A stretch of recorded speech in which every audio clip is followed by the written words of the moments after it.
오늘 설교 제목은 목적이 필요한 이유입니다.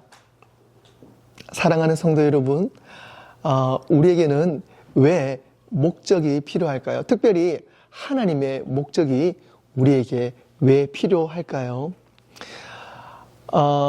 지금 우리는요, 어떤 시대에 살고 있습니까? AI라는 시대에 우리는 살고 있습니다. 저도 사실 이 AI라는 것에 대해서 뚜렷한 개념을 저도 확실히 잘 몰라요. 그런데 지금 모든 것들이 우리가 알게 모르게 AI라는 그 시스템 안에서 우리가 지금 이 생활, 이 문화가 돌아가고 있는 것 같습니다. 예를 들어 이런 거죠.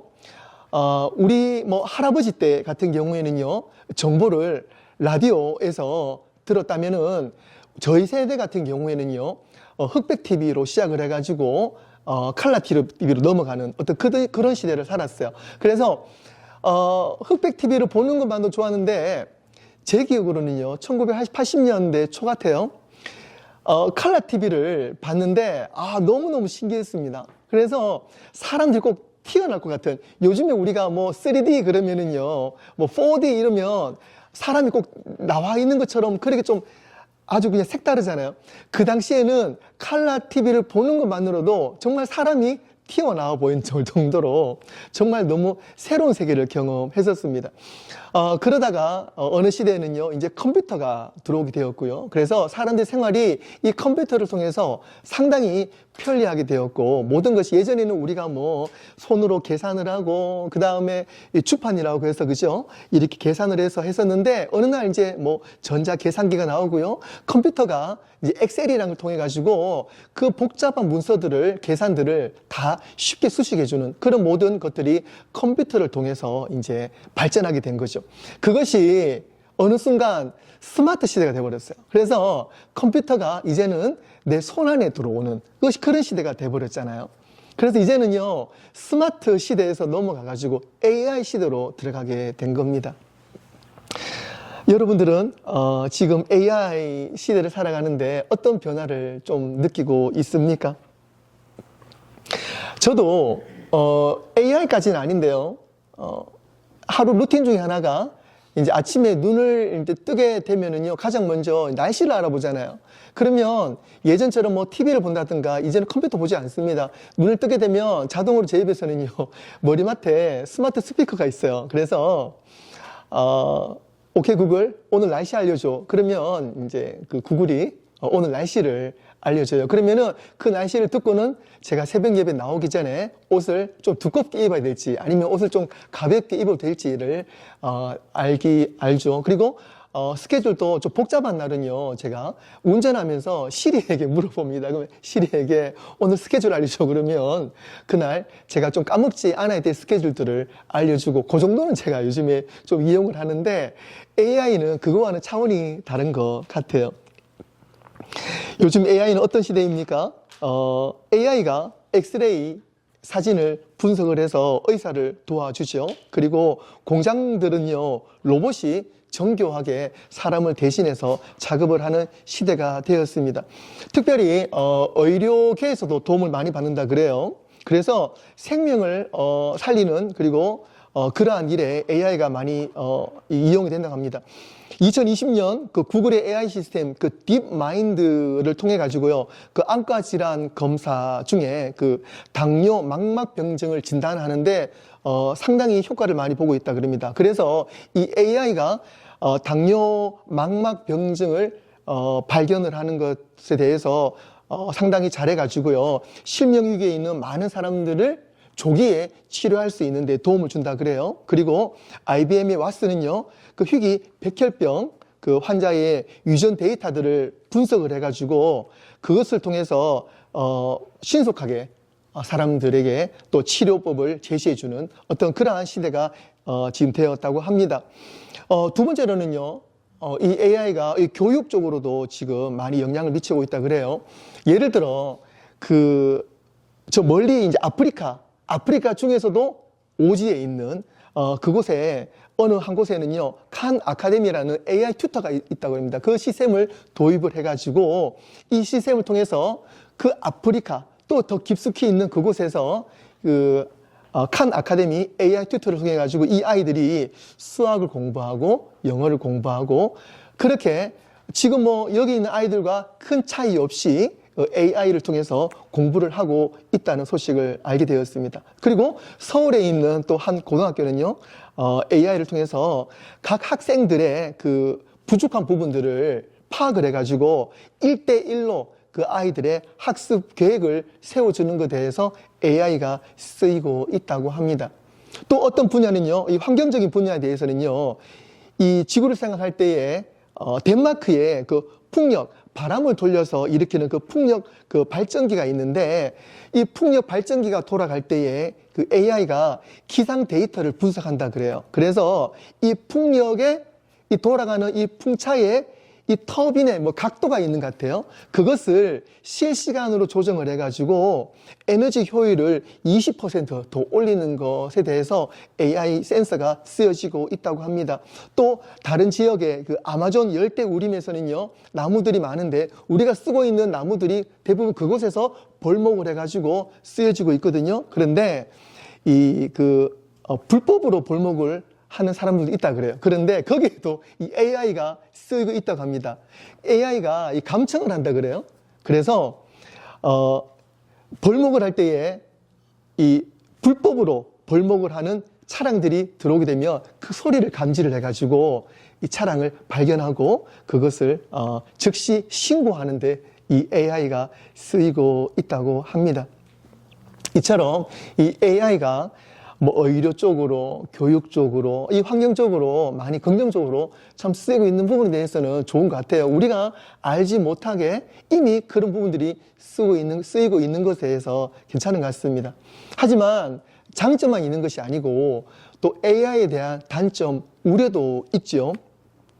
예를 들어 당장은요, 2023년 그 미국의 한 물류 창고에서는요, 500명이 한 날 그냥 다 해고가 돼버린 거예요. 왜 그러냐니까 AI 로봇이 그 물류창고 웨어하우스에서 물건을 옮기는데 이 로봇이 쓰여지게 된 거예요. 그래서 500명이 직업을 잃게 되는 일이 있었고요.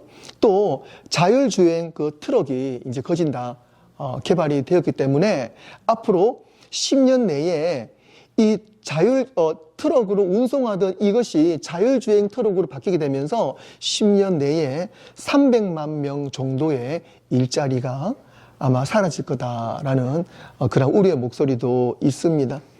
그리고 이 AI를 통해서 이 윤리적인 부분도 좀 문제가 있는데요. 저도 저번에 한번 그걸 보고 좀 깜짝 놀랐는데 이 그 딥페이크라는 영상이 있잖아요. 그러니까 예를 들어 지금 한창 전쟁이 일어나고 있는 우크라이나 러시아 그 전쟁에서도 그 딥페이크를 통해 가지고 그 우크라이나 대통령 그 젤렌스키의 형상으로 이 어떤 가짜 대통령을 만들어서 어떤 그런 좀 교란을 일으키는 어떤 그런 딥페이크가 있었고요. 또 지난번엔 한국에서도 가짜 연예인들을 딥페이크가 만들어 가지고 여러 사람이 속는, 그래서 보이스 피싱이 아니라 딥페이크 피싱, 그런 거로 해서 사람들이 속는 어떤 그러한 딥페이크 영상들이 이미 만연하지요. 그래서 이 AI가 안면 인식을 통해 가지고요, 사람들이 어디로 움직이는지도 다 알는 어떤 그런 개인적인 사생활도 이제 사라지게 되는 그러한 윤리적인 문제도 지금 발생하고 있습니다.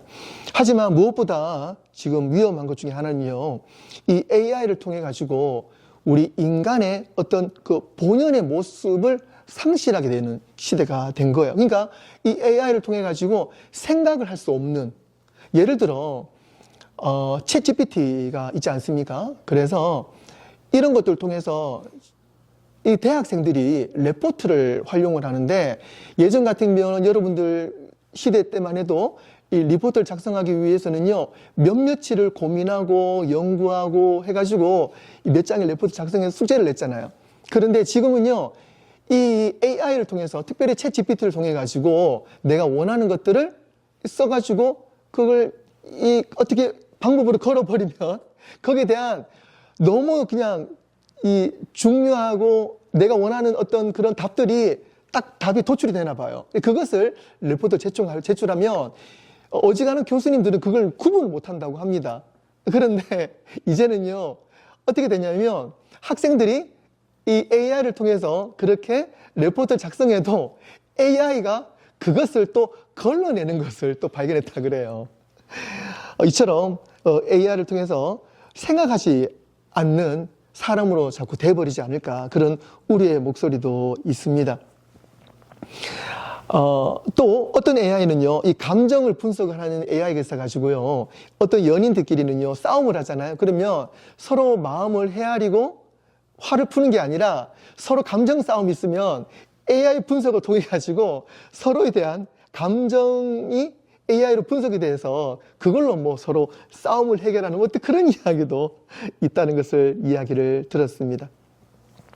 어쨌든 이런 일들로 인해서 우리가 우리의 목소리도 있습니다. 예전에는 우리가 이야기를 할 때에 보지 않고는 못 믿겠다 그랬잖아요. 그러니까 눈으로 봐야지 내가 그걸 믿겠다라고 했었는데, 이제는 AI 시대는 어떤 시대냐면 눈으로 보고도 못 믿는 시대가 돼버린 거예요. 내가 TV 화면으로, 그다음 요즘엔 다 셀폰으로 보잖아요. 보면서 어떤 사람을 보고 어떤 뉴스를 들어도 어떤 현상을 봐도 내 눈에 보이는 걸 이제는 믿을 수 없는 시대가 돼버렸어요. AI가 너무 진짜처럼 만들고 진짜 사람처럼 말하고 진짜처럼 스토리를 꾸며내기 때문에 이제는 내가 눈으로 보고도 믿지 못하는 시대가 돼버렸습니다. AI를 제가 조금 연구를 하면서 드는 생각이 있었어요. 그리고 또 하나는 원래 하나님께서 우리 교회에 목적이 이끄는 교회로 우리를 부르시면서 더 확실해졌어요. 그게 뭐냐면 이제는 시대가 눈으로 보고도 믿지 못하는 시대가 되었기 때문에 우리는 그렇다면 무엇을 봐야 되겠습니까? 이제는 영적인 눈을 뜨지 않으면 피지컬리 내가 눈으로 보이는 것으로는 이제는 이 시대를 살아가기 어렵다는 것입니다. 가짜뉴스라고 이제는 많은 일들을 하잖아요. 한쪽에서는 가짜뉴스라고 그러고 한쪽에서는 가짜뉴스가 아니라고 해요. 우리는 사실 알 수가 없어요. 그렇다면 우리는 무엇을 알아야 되겠습니까? 우리는 이 마지막 세대 가운데에 정말 진짜 같은 가짜, 어떤 면에서 가짜 같은 진짜를 접하고 있는 이 시대 가운데에 우리가 진짜를 구별해내기 위해서는 영적인 눈을 떠야 된다는 사실입니다. 믿으십니까? 우리가 영적인 눈을 뜨지 않으면, 믿음의 눈을 뜨지 않으면 우리는 이 땅에서 살아가기 힘듭니다. 어렵습니다. 우리가 영적인 눈을 진짜 뜨지 않으면 우리는 내가 지금 어디로 가고 있는지, 내가 무엇을 하고 있는지 발견하기 어렵다는 사실입니다. 성경에서는 목적에 대해서 뭐라고 말씀하실까요? 우리가 진짜 목적을 가지고 살아가지 않으면 우리가 힘이 드는 삶인데, 오늘 하나님께서 우리 교회에 허락하시는 이 목적에 대해서 성경은 뭐라고 말씀하실까요? 창세기 1장 27절에 하나님이 자기 형상 곧 하나님의 형상대로 사람을 창조하시되 남자와 여자를 창조하시고 라고 말씀하여 주셨습니다. 하나님은요, 창조하셨어요. 누구를 창조하셨습니까? 저와 여러분들을 창조하셨어요. 하나님은 저와 여러분들을 왜 창조하셨습니까? 그것은 하나님의 분명한 목적이 있으시기 때문에 저와 여러분들을 창조하셨어요. 예레미야 29장 11절 말씀에 여호와의 말씀이니라. 너희를 향한 나의 생각은 내가 안 하니 평안이요 재앙이 아니라 너희에게 미래와 희망을 주는 것이라 라고 분명히 말씀하여 주셨습니다. 우리는 하나님의 손길에서 우리의 삶의 목적이 시작되었다는 것을 분명히 알게 된 것입니다. 아담과 하와가 흙으로 만들어졌지만 단지 그냥 흙으로 만들어진 그 존재 이상의 하나님의 형상을 닮은 작품이라는 것입니다.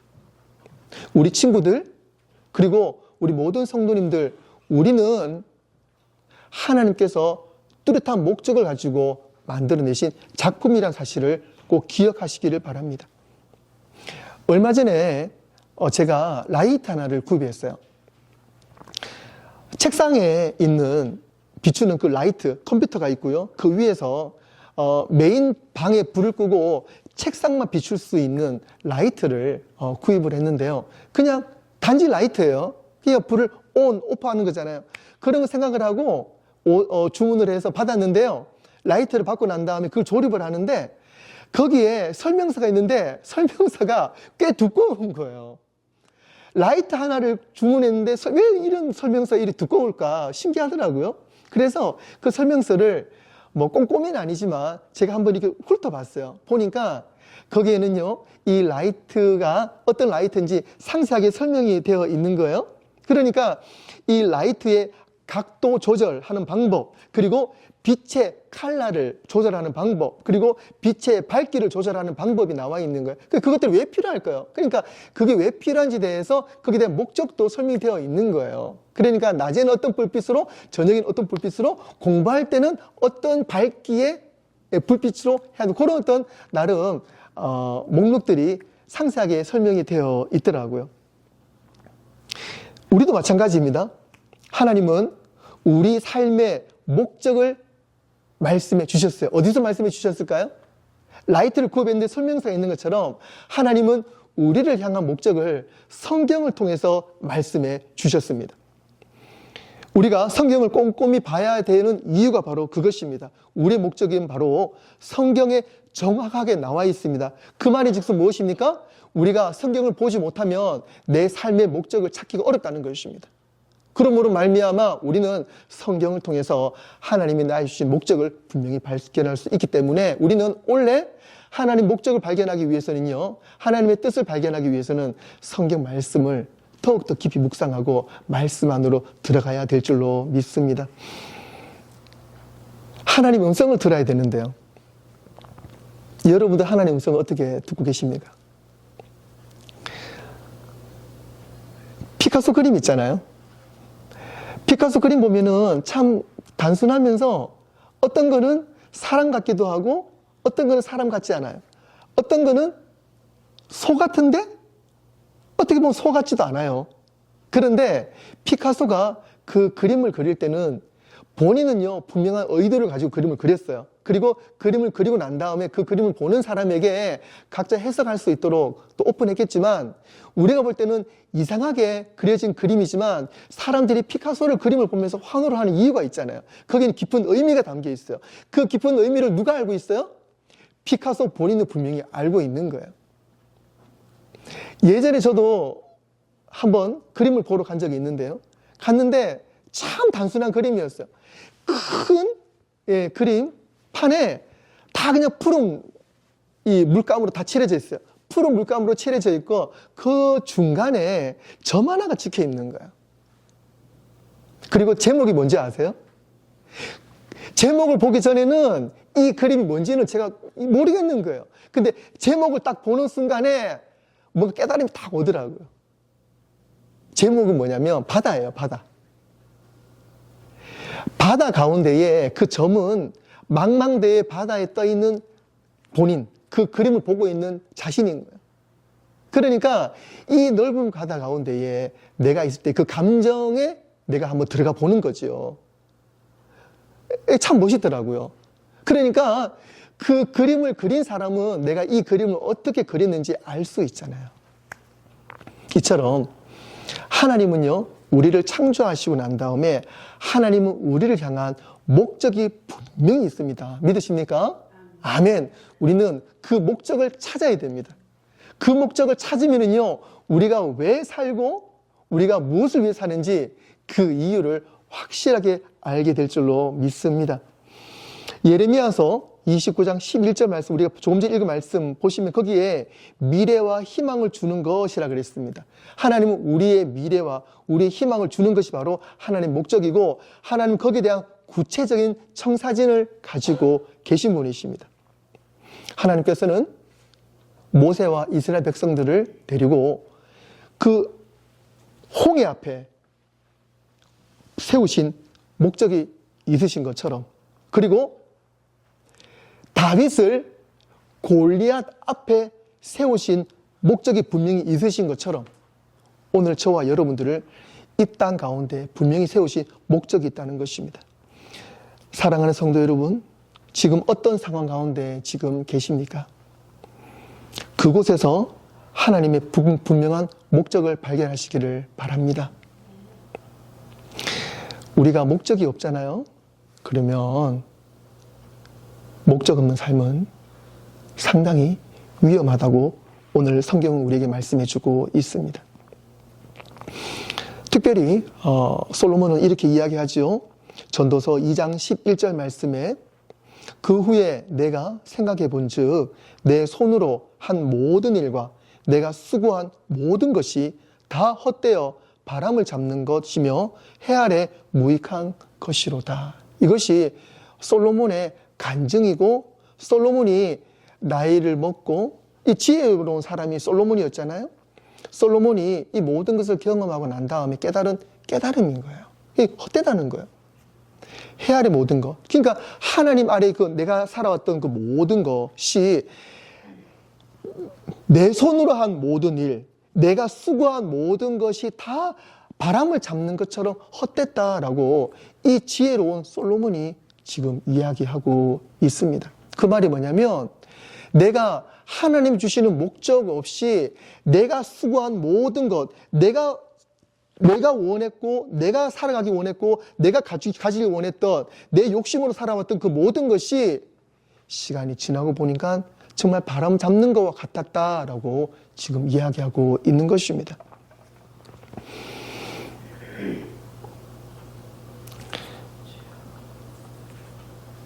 월스트리트에서는 대부분 연봉이 높아요. 제가 아는 청년도 갔는데 뭐 초봉이 어마어마하더라고요. 대학 졸업하기 전부터 이제 스카웃이 돼가지고 대학을 졸업하고 갔는데 제가 들으니까 뭐 초봉도 어마어마하고요. 거기서 나름 좀 경력 있는 사람은요, 펀드 매니저로 일하잖아요. 100만 불이 넘는 사람들도 많다고 합니다. 그러니까 연봉이 100만 불인 거예요. 상상이 안 가지요. 그런데 그 100만 불이 넘는 연봉을 받는 사람들 중에서요, 많은 사람들이 상당히 힘들어한다고 합니다. 그게 일이 많아서 힘든 것도 있지만 그걸 떠나서요, 그 사람들이 힘든 것 중에 뭐냐면 삶에 공허함이 있다 그래요. 그러니까 낮 시간대는요, 열심히 뭐 예를 들어 뭐 주식이라든지 여러 가지 본인 일을 가지고 일을 하다가 저녁이 돼서 집에 가면 그렇게 허탈하다 그래요. 공허한 거죠. 그리고 피곤해서 밥을 먹고 씻고 잠을 자고 난 다음에 그리고 그 다음 다시 출근하죠. 그것이 계속 루틴하게 반복이 되면서 연봉은 많이 받는데 나중에 가서는 이제 요즘 표현으로 멘붕이 오는 거예요. 내가 지금 무엇을 위해 살고 있는가? 내가 지금 어떤 삶을 살고 있는가? 조금 전에 솔로몬의 이야기처럼 나름 자기 목적을 가지고, 자기 목표를 가지고 일을 했는데 내가 추구했던 그 목표를 향해서 성취하고 나면 또 공허함이 찾아오는 거예요. 그러면서 많은 펀드 매니저들이 힘들어한다는 기사를 보게 되었습니다. 이 바쁨이라는 이 공허함이 우리를 더 힘들게 하는 것 같아요. 그래서 우리는 분명한 목적을 발견해야 될 줄로 믿습니다. 내가 생각하는, 내가 원하는 그 목적, 어떤 면에서 목표라고 볼 수가 있는 거죠. 그것이 아니라 나를 창조하신 분, 내 목적을 알고 하나님과 함께 그 목적을 향해서 달려가는 그 목적을 발견할 때에 우리의 삶은 분명히 변화될 줄로 믿습니다. 사도행전 13장 36절에 다윗은 당시에 하나님의 뜻을 따라 섬기다가 잠들어 그 조상들과 함께 묻혀 썩음을 당하였으되라고 기록하고 있습니다. 다윗은 어떤 일을 했어요? 어릴 때는 목동이었죠. 그리고 나름 청년이 돼가지고는 골리앗을 쓰러뜨린 것처럼 장수가 되었고요. 그리고 왕이 되어서도 늘 장수가 있었어요. 그래서 목동이 되었다가 또 장수, 그러니까 전사도 되었다가, 그리고 우리가 아는 것처럼 이 다윗은 하나님 마음에 합한 자, 즉 왕이 또 되었습니다. 그럴 때에 이 다윗은요, 이 자기의 삶의 형편이 목동과 그리고 이 군인, 이 전사와 그리고 이 왕의 어떠한 내 삶의 형편은 그때 달라졌지만 이 다윗의 한결같은 것은 있었어요. 그건 뭐냐면 하나님과 하나라는 거예요. 그러니까 다윗의 목적은요, 목동으로 끝나는 것도 아니었고요. 다윗의 목적이 그 전사로서, 이 군인으로서 끝나는 것도 아니었고, 이 다윗의 목적이 왕으로 끝나는 것도 아니었어요. 다윗의 목적은 하나님과 함께 있는 것이 다윗의 목적이었어요. 그것이 시편에 나와 있습니다. 시편 16편 8절 말씀. 내가 여호와를 항상 내 앞에 모시며 그가 나의 오른쪽에 계심으로 내가 흔들리지 아니하리로다 라고 다윗은 이야기했어요. 내가 여호와를 항상 내 앞에 모시며, 다윗은요 항상 내 앞에 하나님을 모시는 삶을 살았습니다. 그것이 바로 다윗이 인생을 성공한 비결입니다. 어떠한 삶의 어려운 형편에 있어도, 내가 어떤 위치에 있어도 다윗은 항상 하나님을 내 앞에 모셨습니다. 그것이 바로 다윗이 뚜렷한 목적을 가지고 살아간 비결이라는 사실입니다. 얼마 전에 소천하신 미국의 39대 대통령 지미 카터 대통령 있죠. 물론 임기 중에 예전에는 참 훌륭하다, 훌륭하지 못하다 그런 이야기 있었지만, 저는요 지미 카터 대통령 참 훌륭하신 분이라고 생각을 합니다. 무엇보다도 제가 어느 부분을 보냐면요, 여러분 그 이야기 들으셨겠지만 지미 카터 대통령은 대통령에 있을 때에도 주일만 되면은요 비행기를 타고 본인의 고향으로 가서 주일학교 선생님의 그 일을 했어요. 그러니까 주일 되면은 돌아가서 본인의 원래 본인의 포지션, 주일학교 선생님을 그냥 정치 활동할 때, 의원일 때나 대통령에 있을 때나 나중에 대통령이 끝나고 난 다음에도 변함없이 주일학교 선생님의 일을 감당했어요. 늘 하나님을 내 앞에 모신 분이라는 사실인 거죠. 저는 그 부분이 참 은혜가 됩니다. 목적은 방향을 잡아줍니다. 저와 여러분들이 확실한 목적을 가지고 있으면 저와 여러분들 인생은 바른 방향으로 갈 줄로 믿습니다. 배가 바다에서 막 파도 가운데 있어도요, 그 항구의 그 등대를 바라보며 그곳을 향해서 바로 갈 때는 아무리 어려운 순간에도 그 배는 정확하게 이 항구로 들어갈 수가 있는 것처럼, 우리가 하나님을 정확하게 바라보고 말씀 안에서 하나님의 목적을 향해서 달려갈 때 우리의 인생은 바른 방향으로 가게 될 줄로 믿습니다. 결론을 맺도록 하겠습니다.